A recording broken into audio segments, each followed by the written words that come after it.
Let me just take a look on Facebook. I think we're almost there, friends. Yeah, I think we are.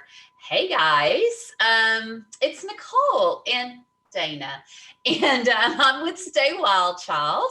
This is Conversations with Stay Wild Child, and I was just mentioning to Dana, I'm like, okay, so what number am I on? 37, 38, one of those. So, thanks guys for joining. We do this every Monday at noon Central Standard Time. Almost every Monday. I occasionally miss every now and again, but almost every Monday, I bring you Conversations with Stay Wild Child. And these are all, it's really been a gift. These are all a lot of amazing women that have come into my life. And I really set an intention a few years ago to bring these like really powerful women who've stepped into their unique gifts into my life. And it's really interesting, Dana, I have to share because I have not really had to go out and like find people to do my show. They just showed up in my life. Kind of magical. Maybe I created that. I love it though. You did. Yeah, yeah. Totally did. So this is my favorite astrologer, Dana Blick. And we met through a group. We met through it's called an intuitive happy hour. And we met through this group. And she is, I love her descriptions of the way that she describes the planets and the stars aligning. And she always has such a beautiful spin on it. The information that she gives is always very detailed, yet very digestible, very understandable. And so thank you for being a guest again on the show. Thank you for having me. I love coming on here and talking with you. Good. Well, thank you. I appreciate it.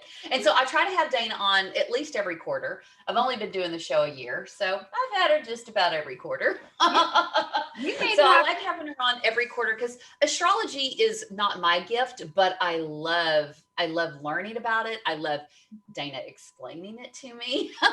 I've taken an astrology class with Dana. She's so gifted. You really have a great gift of detail, yet it's not like it's always digestible. So that's what I love about it. I can always digest it. And I always love the way that you explain things. It always has just like a positive spin on it, right? And we are the words we speak, and and so I love the way that you explain things. And remind me guys at the end, remind me Dana at the end, because I'm gifting an hour of astrology with Dana to 3 different people in my life. And so I'll talk about that towards the end of the show. So Dana, give us a little description of who you are and what you do. And then we'll get rolling. Okay. Well, I'm Dana Blick. So I have an astrology business called This Astro Life. I'm on Instagram and Facebook and have a little website. I specialize in Western astrology or tropical astrology, which is typically what we use here in the US, Western world. There are other types. There is Eastern or Vedic astrology, sidereal astrology, we're going to talk a little bit about as well. But I focus mainly on tropical or Western astrology and for personal use.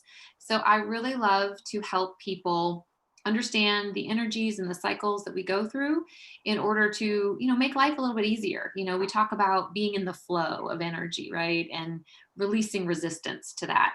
And astrology can kind of help us know, okay, when do we push forward? When do we take a step back? And really trying to find the rhythms of life and make it a little bit easier to move through. With that, though, there's a lot of other different kinds, and a lot of astrologers have been talking recently what we call mundane astrology, which is, global events, what's happening in countries, what's happening in the political environment. And there's some things that I will touch on today that we talk a little bit about that as well. But for more in-depth kind of that global or mundane astrology, there are other astrologers out there who specialize in that. In fact, Nicole and I were just talking about Laura Walker. Yes. It's called what is it called? The Oracle Report is her website. Yes. So she does a lot more, it's more sidereal and it's more global. And if you're wanting to know like the big stuff that's happening. I like to take the big stuff and apply it to our personal lives, right? Because we still have to get up every day. We still have to live. We have to do our things.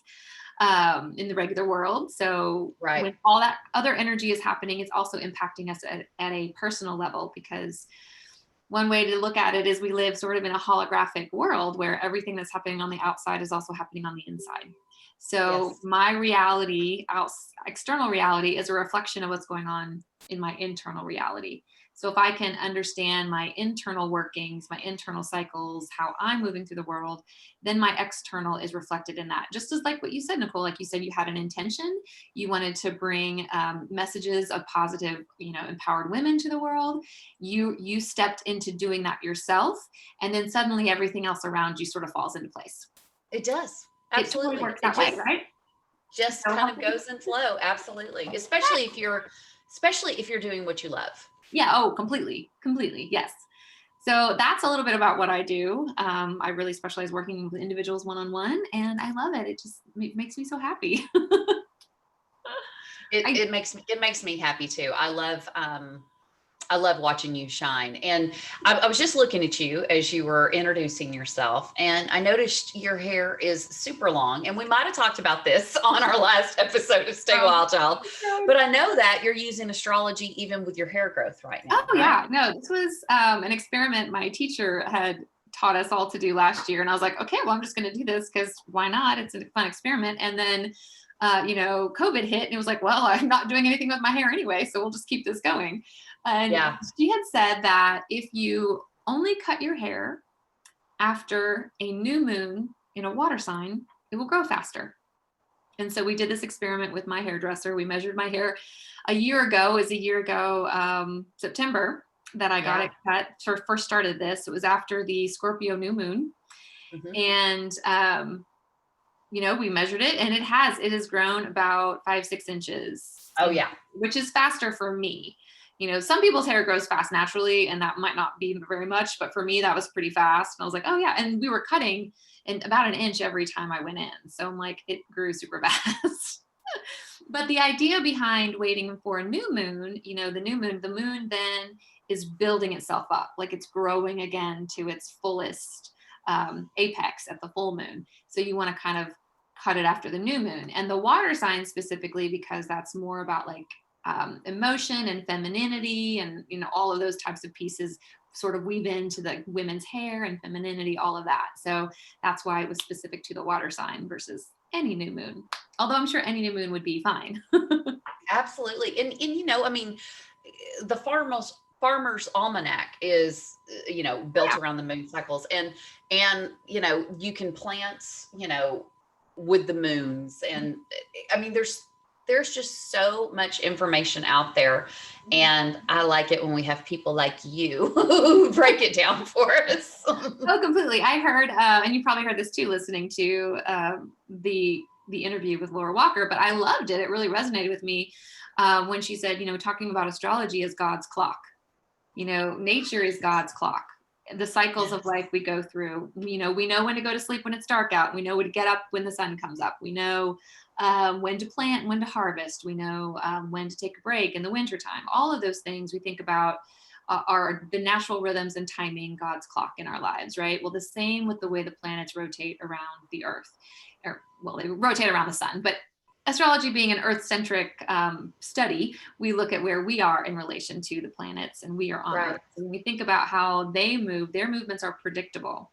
Barring any crazy, asteroid knocking something off of its axis, everything's pretty predictable. We know where the Earth is going to be. We know where Pluto's going to be. We know where the sun's going to be. All of these things are very predictable. So we find that there's a cycle to everything. And while just like in our personal lives, if we don't learn specific lessons, they have a tendency to repeat themselves. As society is the same way, that Saturn's going to come around every certain number of years, and, we can do the work to clean up whatever we need to clean up and fix, or we don't. We get free will in that. We choose not to. And then the cycle either repeats or we can break it and start something new. So it's kind of cool that way. Yeah, it totally is. And, I've been getting up with the sun for the last couple of years. Being an entrepreneur, I have the opportunity to not set an alarm clock. And so I've just kind of done the sun cycle. And it was quite interesting, when it was darker, right before the time changed, when it was darker, I'm like, oh shit, it's 8 o'clock and I'm just getting up. Like I was like, Get out of bed. but now this morning I'm like, 6, whatever, what was it?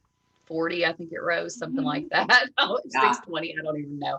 But I'm like, oh, I'm I'm up. up now. Time to get up. Time to go. Yeah. So my cycle is back on. And I know a lot of people don't like the time change, and I'm kind of indifferent about it, but it definitely works for me with the, rising with the sun. So I'm more of a morning person anyway. And so, yeah, when it was dark so late, it kind of felt like, oh my God, I got to get my day going, get it started. So right. I don't mind it so much.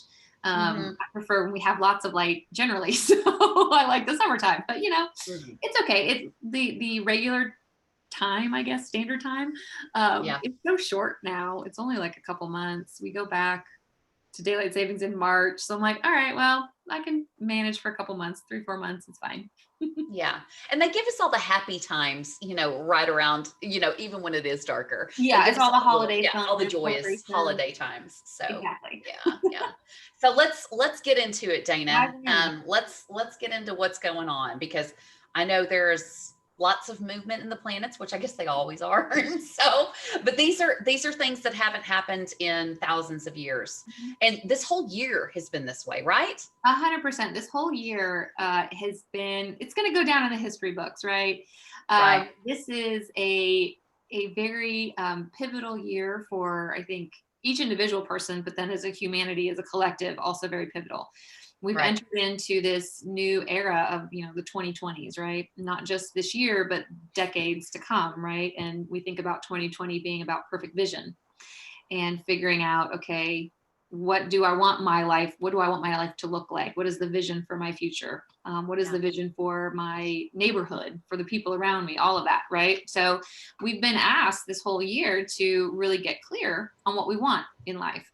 At the same time, we have had a pandemic. We've had crazy environmental events, whether it's wildfires and hurricanes and everything else in between. Right. We've had all of this, quarantining at home and changes across the board to our lifestyle, things that we never could have necessarily predicted or would have said happened. That has a lot to do with this idea of where we kicked off the year. I think if we go back to the very first time we spoke, was talking about this stellium in Capricorn, where we had, in January 12th, we had Pluto and Saturn, along with the Sun and Mercury, all sitting around the same degree in Capricorn. And the last time Pluto and Saturn were in Capricorn together was about 500-ish years ago, when Martin Luther broke away from the Catholic Church. So the idea, when those two planets get together, and then you throw in a bunch more, is we're really talking about undoing structures, foundations in our society that no longer work, right? And that is true not only at our macro level, but also in our own personal lives. We're finding out what's working, what's not working. This whole year, we've really been figuring out what's essential to me and what's not. Mm-hmm. I'm figuring out, okay, I can wait longer to get my hair cut. It can be little things like that, but it can also be big things that I found that I love working from home, right? Yeah. So these are things that are happening across the board. So when we look at Capricorn, rules our work, our careers, our public lives. It rules governments. It rules business. Anything foundational. We talk about some school systems, hospital systems, all of that kind of fall within that realm. And we have seen companies now having work from home across the board, right? Yeah. Companies who some of you may have worked for, I certainly have, that you never would have thought would have allowed you to work from home. Right. We're finding that, we are all working from home and we're more productive and getting more done and have a little bit better work-life balance. So we're like, okay, never thought that was possible. School, radically changed school, right? And we're going to talk a little bit more about school coming up. Radically changing, that was very structured, and you can only teach one way and you have to go to this particular school. And now schools are adapting and offering, you can go in person, some schools, or take online. Some are offering that. The idea of homeschooling is becoming more and more accepted. So I'm not going to go through the traditional school system. I'm going to be a part of a different program and do it this way instead, where, I think you could definitely say, like, at least in the media or, television, pop culture, homeschooled kids were always portrayed as weirdos, right? Yeah, right. That's not the case. That's not the case Right. at all. And more families are choosing to go that route. So the idea of having to do school one way, we are seeing the holes in our healthcare systems, not having enough respirators, enough nurses, enough care, whatever that looks like, just not having the right things in place. And then, of course, we've known, at least definitely in the US, our government has been broken, for lack of a better word, for Yeah. a lot of years. And, Right. I think it's very much human nature, not in a good or bad way at all, but it's human nature to take the path of least resistance, right? So, like, if it's not that bad, or, I can justify why it's like too big to try to fix. I'm like, ugh, no thanks. So we just Sure. sort of allow things to happen. As Right. we move through this back half of the year and into next year, we're going to see a lot more changes when it comes to that bigger governmental level of things. We have been sort of kicking the can down the road, sort of avoiding the broken parts for as long as we possibly can, and we're going to be asked to make some changes. So this whole year, whenever Pluto gets involved, is all about shaking those foundations, and we have seen them all come tumbling down. And the point of it, though, is for us to know what's stable and what's not. If you have something built on a solid stone, it will survive all of this. If it's built on sand, it's going to break and crumble, with the idea and the purpose for us to build something better in its place. So it's never just to destroy and like, there you go, good luck to you. No, the idea is to break it so that we can rebuild it and rebuild something better that's going to be longer lasting, that's truly built on stone moving forward. Eradicating any sort of corruption that might exist, whatever, right? So Right. this year was full of retrogrades, blanketed across the board in an effort to support us in making these internal shifts as well as the external shifts, right? Yeah. So we were basically all put in a timeout, and wonderful, because we're covered in retrograde energy, right. which is not the energy of pushing things forward. Like you shouldn't push projects or any initiatives forward or start anything new during a retrograde. So we're just going to put everybody in home and stay at home, be good, chill out there, get clear in your own energy, figure out what you want, regardless of what's happening around you, figure out what, you need, regardless of what the media tells you need, or your neighbor tells you what you need, or your friend tells you, like, it doesn't matter. Like, you just have to figure out what you personally need. So we were given a beautiful gift in this time inside, right? So we typically have about 3 to 4 Mercury retrogrades a year. With the shadow periods, we end up spending about half our lives in Mercury retrograde. It's a fairly natural energy cycle. And while, again, in pop culture, it gets a bad rap, or people think like, oh, everything's going to crumble now, it's really just a moment a couple moments in the year where we get to take a little bit of a pause, right? And we all need that periodically, right? So I think it gets made out to be this kind of bigger deal than it should be. It just means that we just need to take a little extra care. Now, in addition to those, we had a Venus retrograde, which only happens about every 18 months. So the last one we had was in 2018, and we won't have one again until 2022. So that can be a little bit heavier from an energy perspective. It lasts longer than a Mercury retrograde. And then we've been in the Mars retrograde energy since about July. It actually went retrograde in September, and it's going to go direct again this month, but we're going to still be in this kind of energy.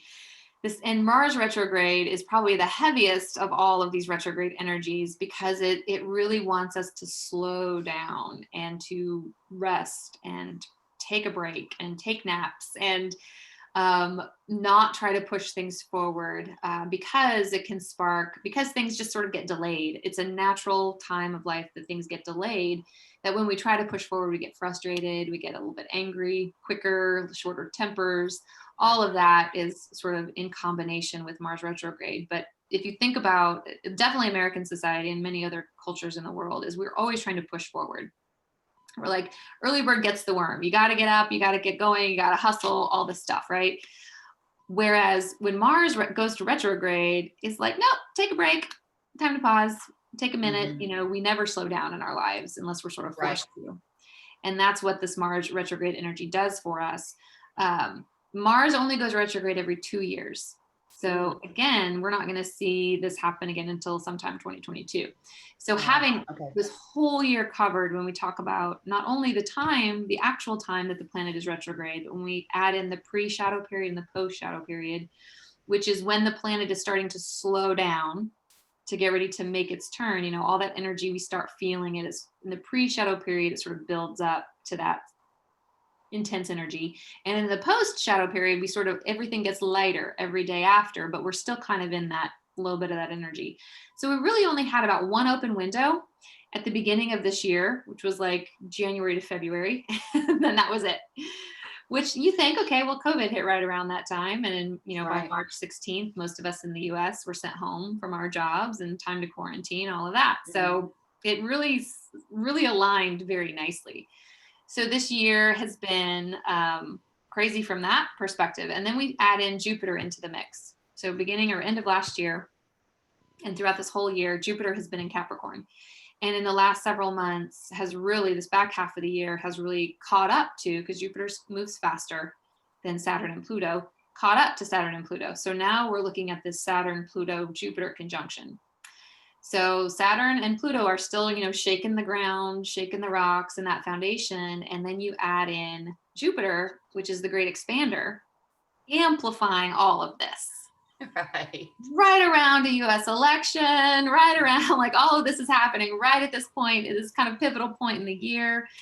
And again, to talk a little bit about that, we're going to touch on some of this. I need to jump into what we actually need to cover from a dates perspective, because we'll cover of what this means when Jupiter connects with Pluto and what Jupiter connects with Saturn, and some of these events that haven't happened in, you know, a couple thousand years, to be honest. And all of this is leading us to this 2021 and this really, we're going to have a big shift in energy into really this Aquarian age.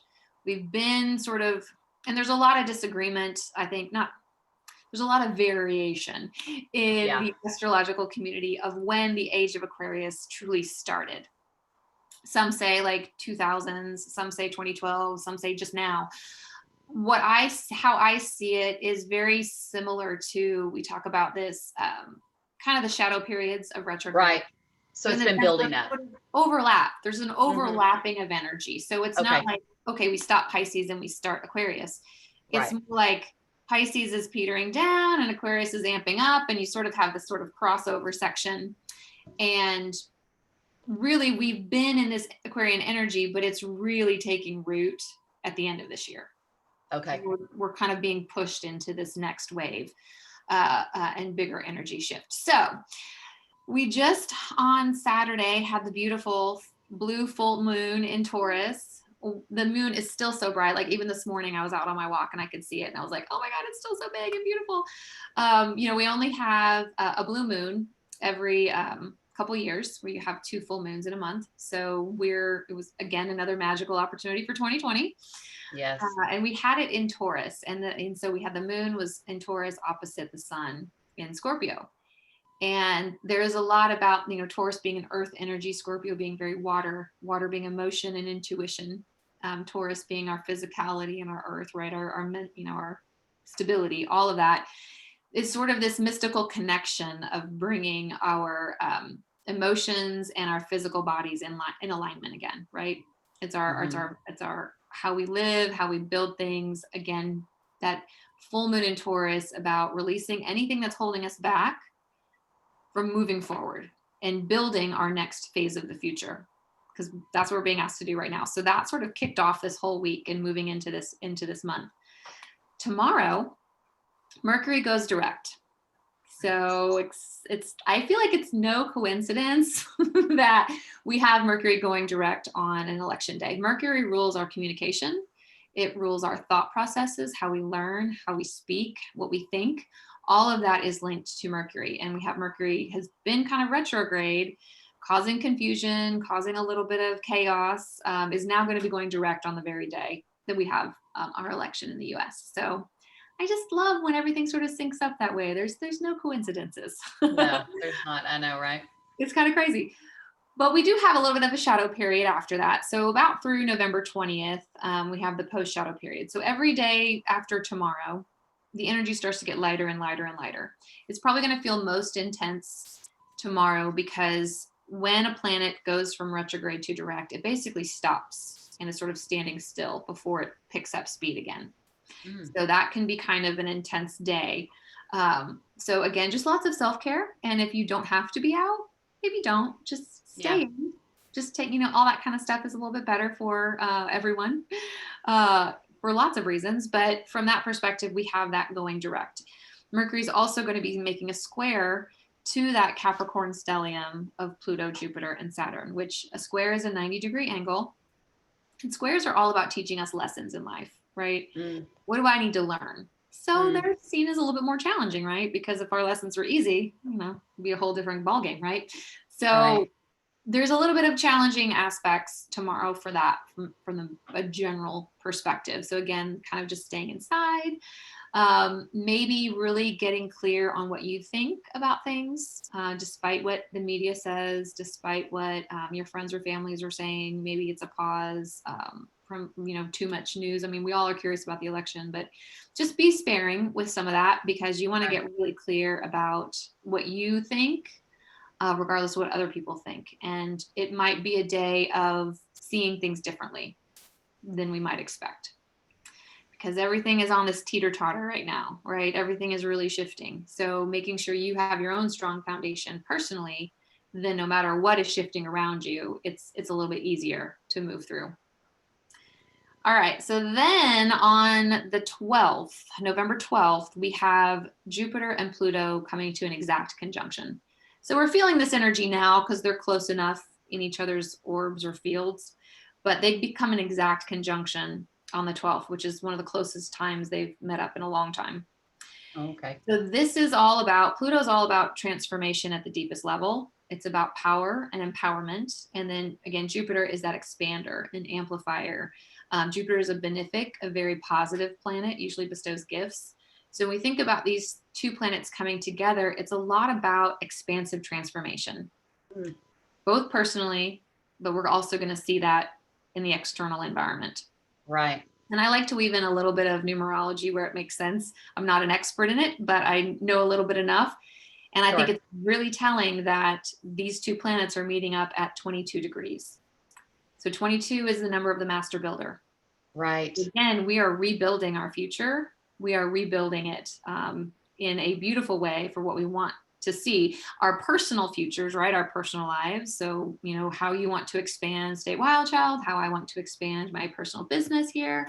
At the personal level, for sure, but we're also going to be seeing that reflected in our macro level world as well. So these are sort of, it's not like, oh, on the 12th, we all start building stuff.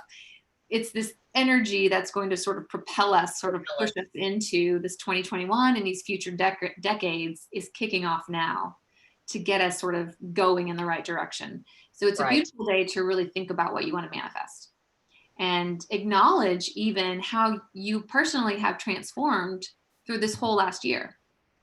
The personal transformation that we've all undergone at various levels, to just look back and sort of reflect on that, right? Because again, we're nearing the end of the year. It's a perfect time for reflection to say, oh my gosh, look at how far I've come, or look at how much I've changed.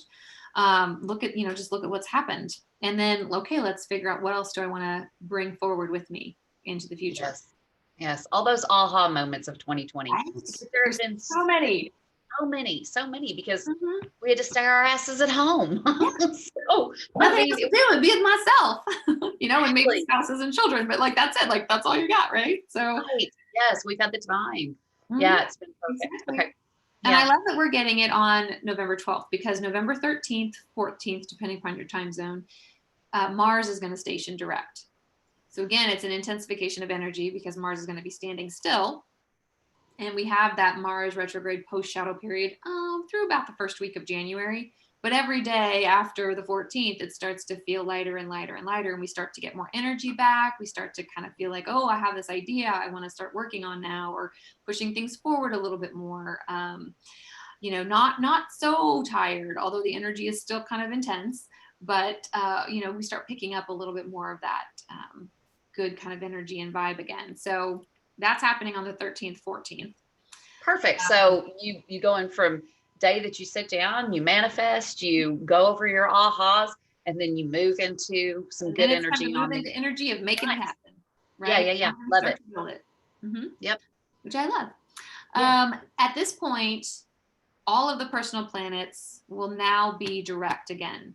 So we have the Mercury, Venus, and Mars will all be stationing direct and moving forward again. So again, that whole energy shift is, some of people who are a little bit more sensitive will feel it, because we're going to be like, oh my God, okay, the heavy weight's been lifted. Everything that's been personally impacting us is starting to move forward again, which is a beautiful thing. Yes.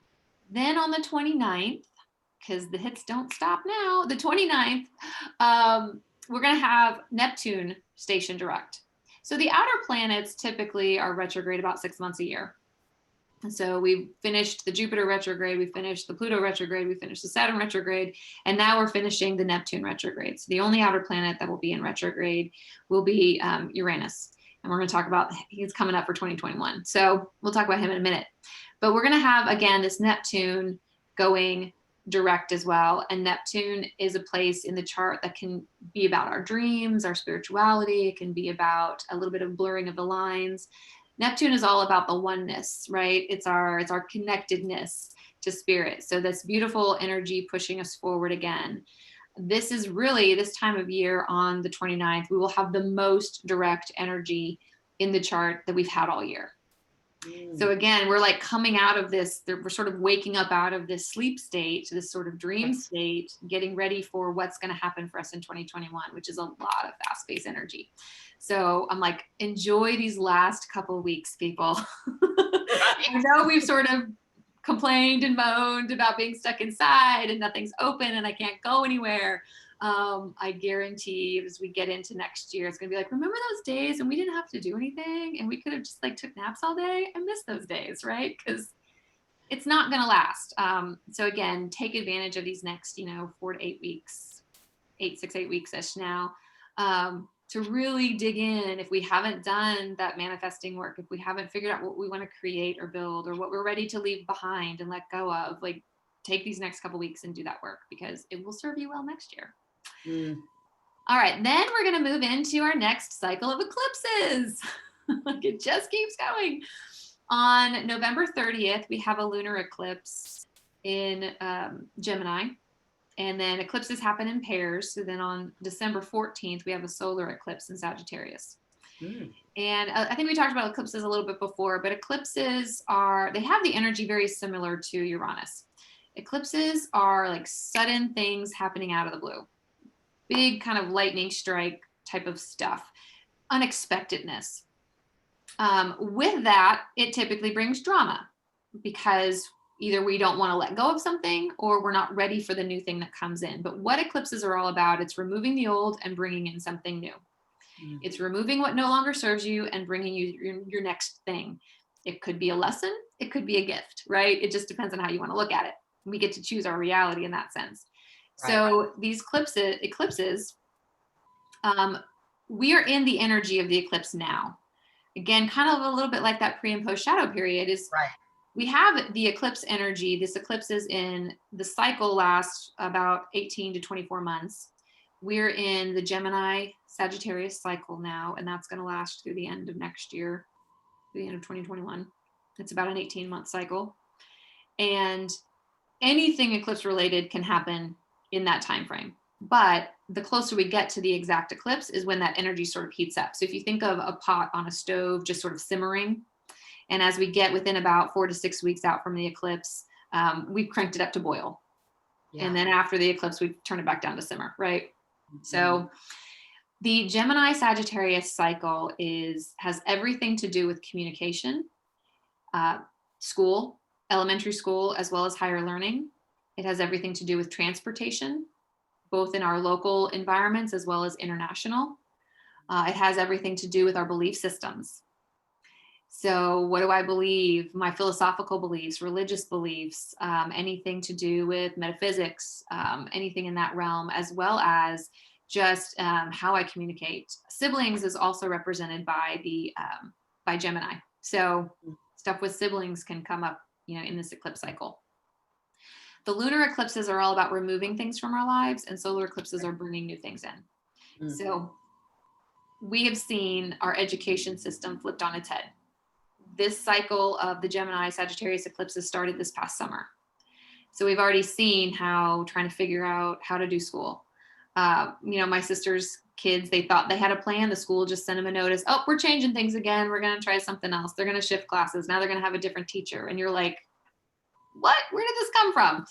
Right. Continuing to flip that on its head. Some universities taking kids back at school, sort of hybrid versions where some classes are online, some are in person. All of that's continuing to shift and change. And we're going to see some more sudden changes as it comes to educational systems throughout the next year. How we communicate, talking through Zoom, all these Zoom meetings, companies investing millions of dollars in different communication tools to get their people to be able to collaborate while at home. All of that's been going on and happening. We think about just from the global perspective, just our external world, we see all of the shifts and changes happening in countries and governments around us globally, but then also you're seeing it here in our own neighborhoods and how we're dealing with it. So we're going to continue to see a lot of kind of back and forth crazy things. Now, these eclipse cycles also impact us personally, potentially in different areas of our lives as well. So we're all impacted in those areas that I just stated. But depending upon your own natal chart, this can be also affecting you in different areas of your life. So for me personally, in my chart, Gemini rules my career house and Sagittarius rules my home house. So that means anything in my work can be shifted and flipped on its head, as well as in my home life, my personal. And that can be my actual physical home. It can be, people coming in and out of my home. It can be my core family unit. All of that can be impacted by these eclipses. And I say this so that people understand not to have fear around them, because they really are beautiful things. The idea is just to be aware that when sudden change happens, trust that it is ultimately for your greatest good. Yeah. Change is good. Yeah, change is good. Well, you're at 5 and I have a 5 expression and we love change, right? So Right, we I'm all do. about the change. Some people change is really hard for, and that's totally okay. But I say this in the knowledge that no matter what is changing, it's ultimately for your good. So I like to use the example of someone who is suddenly laid off from a job. That would be like a lunar eclipse kind of activity where you weren't expecting to be laid off and suddenly you are. And that feels awful, right? And you get worried about money and everything else. Like, what am I going to do? Totally natural experiences. Right. Ultimately, though, having that faith that you're going to get a better job, a better opportunity, something new that's coming in, because that solar eclipse is right there as well. It's going to bring you something new that's going to be better than what you had before. So it could be, and it doesn't necessarily happen overnight, but it could be within that time frame or that span that you said, okay, well, now that I've had some time away from that job, I wasn't really happy.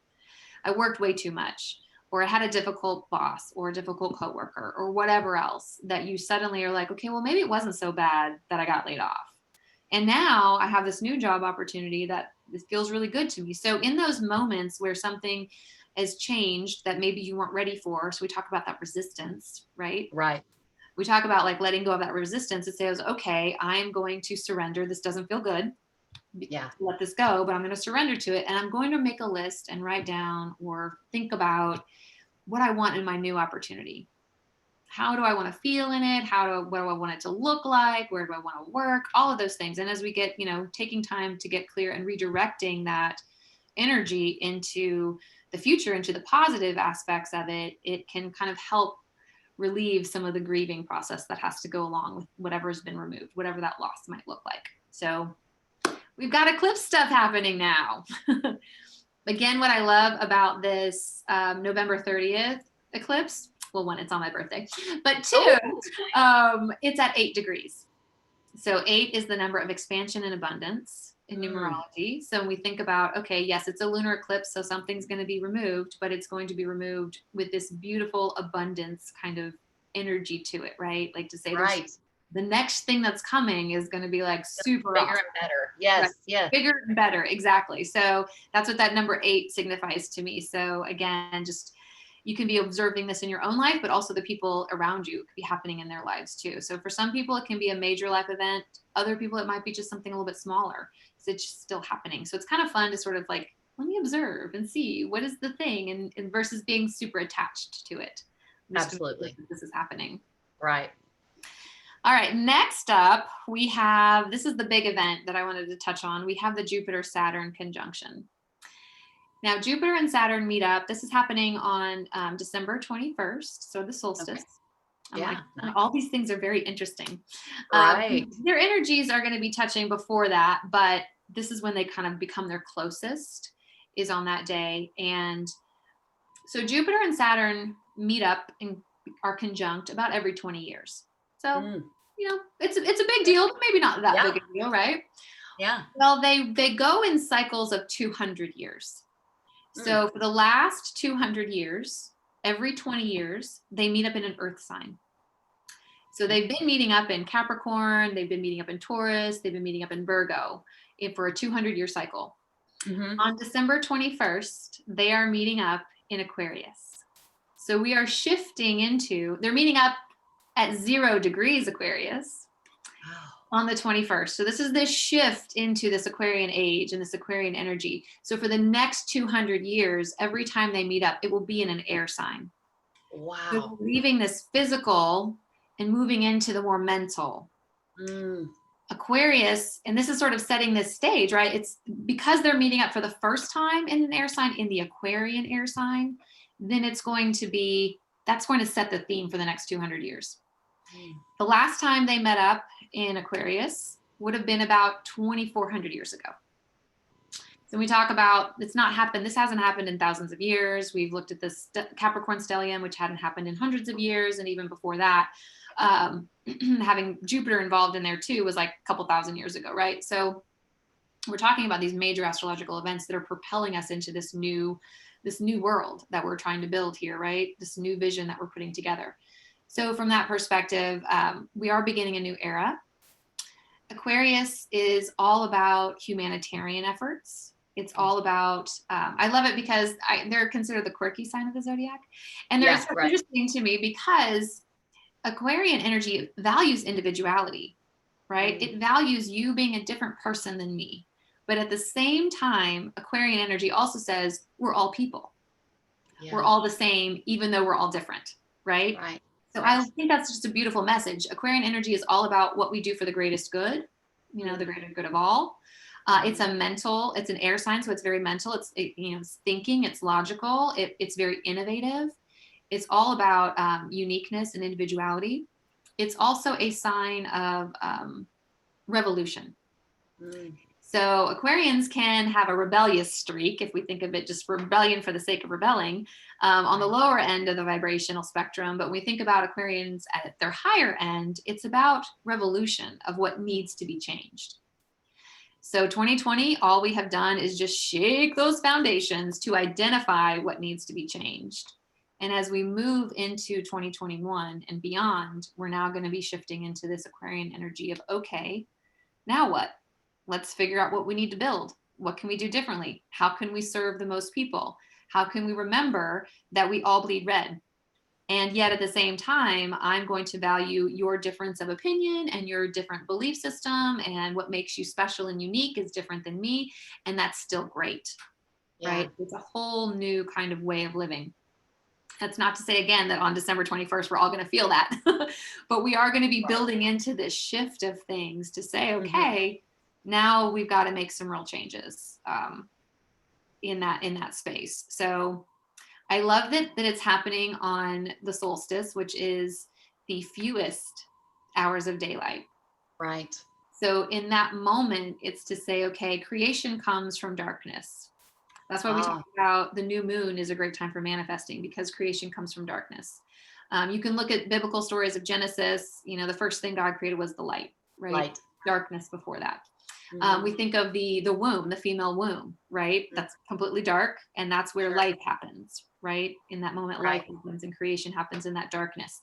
So as we set this tone for this new age at 0 degrees, that 0 meaning oneness and wholeness, and it's a number of the universe of God, we're starting this shift now, right? We're starting this shift into this new era. So it's really exciting to me to think about it's really what are we going to build? What do we want to make? And so I'm thinking of my personal life, of course, but I'm also thinking of, okay, what do I want to take with me this year? We've talked a little bit about this too, of like, I love spending more time in nature. I love seeing my neighbors out walking their kids and their dogs or running. More people taking time to smile and wave at each other. Those are the things that I'm like, wow, I want to manifest for myself. I also want to see us collectively bring forward. I want people to have the freedom to work however they want to work. If you want to work from home, great. If you want to go into an office, great. If you want to go to a school, fantastic. I just want people to have that freedom. So we talk about 2021 as we get into that. This year, 2020 in numerology is a foundational number 4. So it's all about structure, right? And that makes sense because we've sort of been living in our 4 walls. Yeah. We've had to question our structures and what we built our foundations on, right? That's a good year for 4. We've sort of been following the rules. Wear your mask, stay at home, all that sort of very rule driven year. 2021 is a year 5. So that is a year of change. It's fast paced. It's fast moving. It's a year of freedom. 5 represents freedom. So this would be a great time in these next few weeks, if you haven't already thought about it, to sit down and define what freedom means to you in each area of your life. What does freedom at work mean for me? What does freedom in my family mean? What does freedom in my relationships mean? Freedom in my health or my spiritual practice, all of that. Looking at each area of your life and really defining what is freedom, because that's going to be a big theme of next year. We think Seems about like I'm going to need my charts done because I'm a 5 and I'm moving into a 5 year. Look out. I thought I was crazy this year. no. But it's an exciting year, right? Because this energy I think it's going to feel really natural. It's going to feel really natural energy for you. It's going to basically light you up and you're going to be like, shoo, go, like ready to go. We're going to be questioning as a society, freedom in general, the topic of freedom as a collective. Yeah. How have our freedoms been restricted up to this point? Are we able to be free as we know it to be, right? So freedom for me, one example is freedom for me does not mean I don't have responsibility. Of course. Freedom means I choose to live in this house, which means I choose then freely to pay the mortgage, which means I choose to have a job, right? So that does not mean, freedom for me does not mean freedom from responsibility. Freedom for me means I get to pick what I'm responsible for.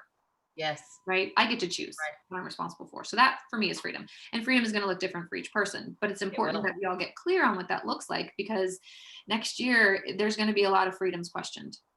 We're moving into this election. There's going to be big changes with that.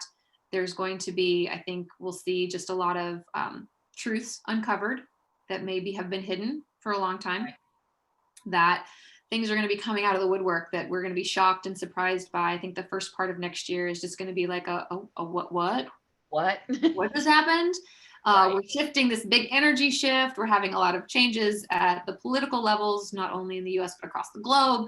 We're still having, environmental impacts. All of that is still going to be going on and happening.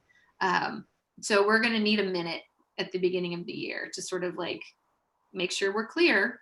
We've had this year to figure out, what do I want? How do I get clear? How do I define freedom? What does that look like?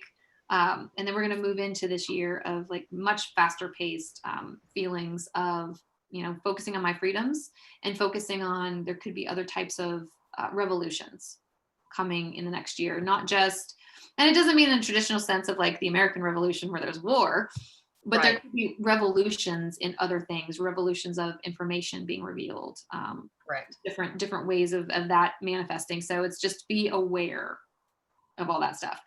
I want to touch on, we do have only 3 Mercury retrogrades next year. So that's great, like much lighter energy. As we talked about at the beginning, that Mercury retrograde is really a pretty normal occurrence, and it's a very common energy that we experience. Most people don't even know it's happening when it's happening. Right. So the first one starts right around January 30th and will run through February 20th with your pre and post shadow periods. So really right at the beginning of January is when you have a really clear window. And then the next clear window will kind of be once we get into March timeframe again. So pushing those new initiatives forward. Just some things to be aware of. One last thing I wanted to touch on, because I know we have only a couple minutes left, so we're moving into this age of Aquarius. Aquarius is ruled by the planet Uranus. We talked about that planet having a very similar vibe to eclipses. Right. And Uranus right now has been in Taurus, and that's an earth sign versus this air sign. And it's he's not happy necessarily in that sign. It feels a little bit uncomfortable for him, feels a little restrictive. So we think of Taurus as this earth sign, stable, predictable, and you have this planet of surprises and freedom and, revolution. We're seeing it manifest a lot in natural disasters. And he's moved into Taurus. I have to go back and look, but he's been there for a couple of years now. So Gotcha. at least back through last year is when I think he got in 2019, he got into the sign. So he moves very slowly, forward and back kind of thing, that he's going to be in Taurus for a number of years yet to come. But this is also this age of Aquarius. So he has a pivotal role in what we're doing here in this surprises, rebuilding, this revolution, kind of rebellion type of energy that's coming. So there will be a lot more surprises to come. And things that we can't even necessarily predict of what they actually will be. Just be prepared for the unexpected kind of stuff. But I will say that 2021 is going to be a very interesting year, full of change. So if you're someone who loves change, you're going to love this next year. If you're someone who struggles with it, we can figure out some methods on how to sort of ease through it and not be so taken aback by it. So it's kind of like, how do I get prepared for the unexpected? Where might this be hitting in my life kind of thing. So exciting. For me, I can't wait, because I look at it basically all as like, this is all preparing us for something much better.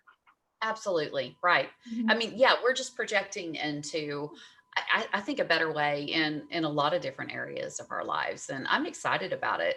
Mm-hmm. I know that 2020 has been a good year for me, and I know that it's been a little more challenging for some, but if you can take that advice that Dana gave about, really sitting down and thinking, what were your aha moments of this year? And then what are you looking to manifest and bring into next year? And it's about the energy you carry with you.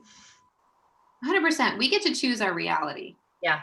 So we have free will throughout all of this, right? Like we talk about these cycles of energy, yes, but we get to choose how we react to them, right? How do I want to perceive them?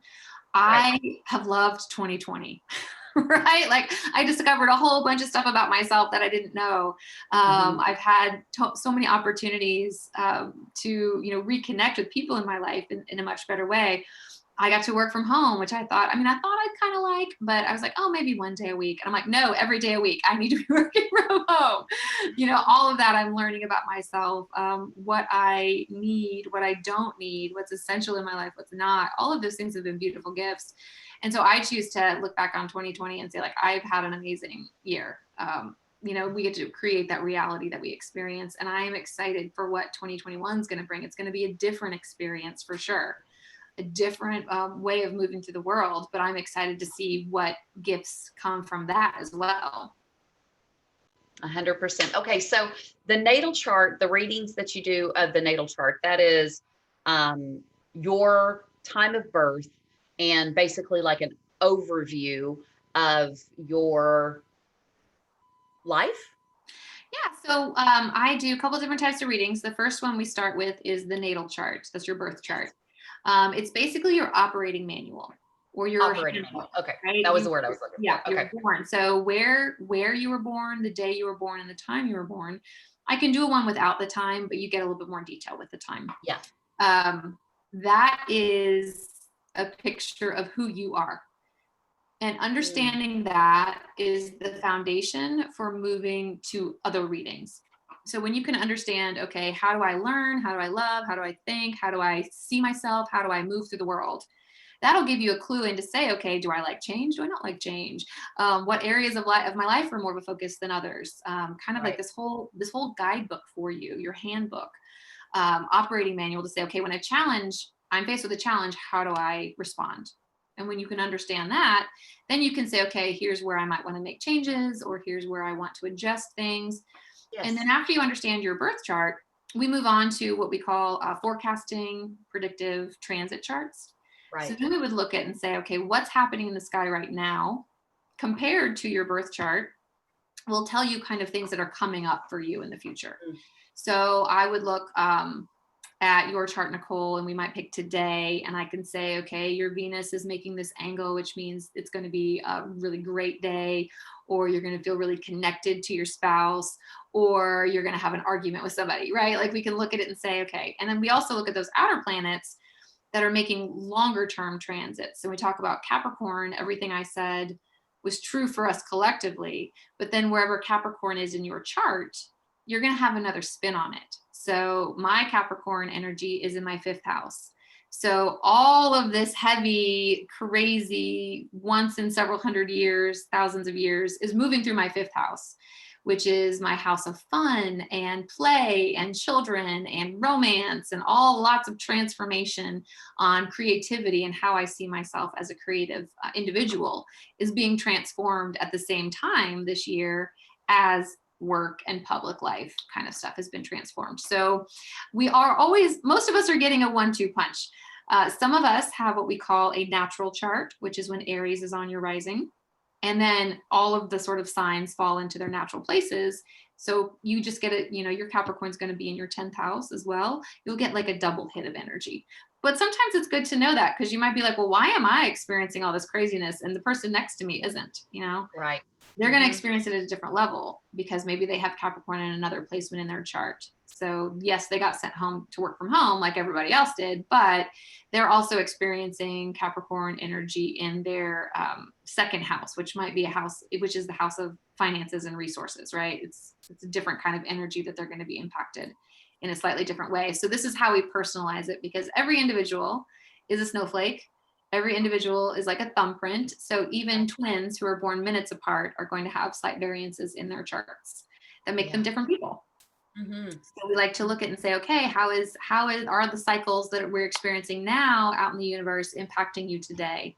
And that's when you can understand your foundation first, your natal chart. Then we can move into the, okay, well, what's coming up next? Because, we can predict out where the planets are going to be in the sky for the next, 3,000 years. I have a book that takes us through the year 3000, right? Yeah. Like they're pretty predictive. We can look, 2 years from now and say, okay, what's going to be happening to you in that respect. So that's one thing I like about astrology, is there's some predictiveness to it that we can say. I can't tell you the exact thing because it presents possibilities. And there's a range of possibilities, again, based on how we choose to react to things. Yes. But you can at least narrow down that field of possibilities to certain ones. That helps a little. It absolutely does. And so for Christmas this year, well, actually it's for their birthdays. So my nieces and my sister-in-law, their birthdays land in December. So I am gifting them for their birthdays this year, all a birth chart. Mm-hmm. And then I think because I'm moving into a year 5 and I am a 5, I really need a forecast chart. Especially, I think especially in my business. I think that's usually the category I choose. I always have that business hat on. So totally fine and normal. That's great. But I definitely, I think that it's time for a forecast. I love that. Really, once you've received a natal chart, you typically don't need to come see an astrologer or see me. Every 6 months is probably the earliest. Once a year is always good. Yeah. But I mean, about every 6 months or so. You don't need to go see an astrologer every week or every month or anything like that.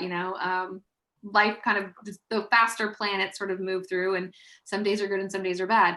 But you kind of want to know, what are these longer term transits going to be like? Yes. What's going to be impacting, for the next several months that we just need to be aware of. Yeah. Those are the good times. Those are good things to kind of check in on every few months. Mm-hmm. They absolutely are. And I think it's such a great gift to give to someone. Because I don't know, it's something unique, and I love unique things, experiences, or this is just, it's a chance for them to take a look at, themselves, and, they're young, and, their mom will be there during their readings. So I think it's going to be great. I think it's so amazing, especially for younger people and kids, having them understand themselves a little bit earlier at an earlier age is great. Having, the parent be able to hear it as well and say, okay, I can kind of understand my kid a little bit differently. And I realize, I love it when I read for a parent and they have at least more than one kid, right? Because then they're like, oh, the parenting style for this one kid works this way and it doesn't work this other way, right? read for my cousin, and she mentioned, this was over the summer, and she mentioned recently that her son who turned 13. And so I read for his birthday with both parents there. And, I don't know how much a 13-year-old boy is really picking up on what I'm saying, but I'm like, okay, here you go. But she said, like, there were some things that I had told him about himself, some of his superpowers. I like to point out everybody's superpowers. Yes. So she was like, he wants to start like a money market account. And I was like, what? She's like, yeah, you remember that you told him about this? Because I don't remember everybody's chart. And I was like, oh yeah, he has all this kind of Taurus energy, good financial mind. She's like, oh yeah, now he wants to start like a money market account. I'm like, that's awesome. Like, and he gets to do that, cool. right? And he'll learn those skills and pick that up now and have that foundation for him to know that, okay, this is something that you could be really good at, if you want to study it and learn more, kind of thing. So it's kind of fun. Fabulous. That's fabulous. Well, Dana, thank you so much for always jumping on Stay Wild Child and sharing your gifts with everyone. And we'll put all Dana's contact information on the bottom, and I will get this video up this afternoon because, it's what's in the stars right now. It's what's in alignment right now. And so I want to make sure that we get this out. So I'll get it up on YouTube this afternoon and send it out to our audience. So thanks guys for joining. We're here every Monday at noon Central Standard Time. So make sure you invite your friends to join this fabulous group. All right. Y'all have a great day. Thanks, Dana. Bye. Bye.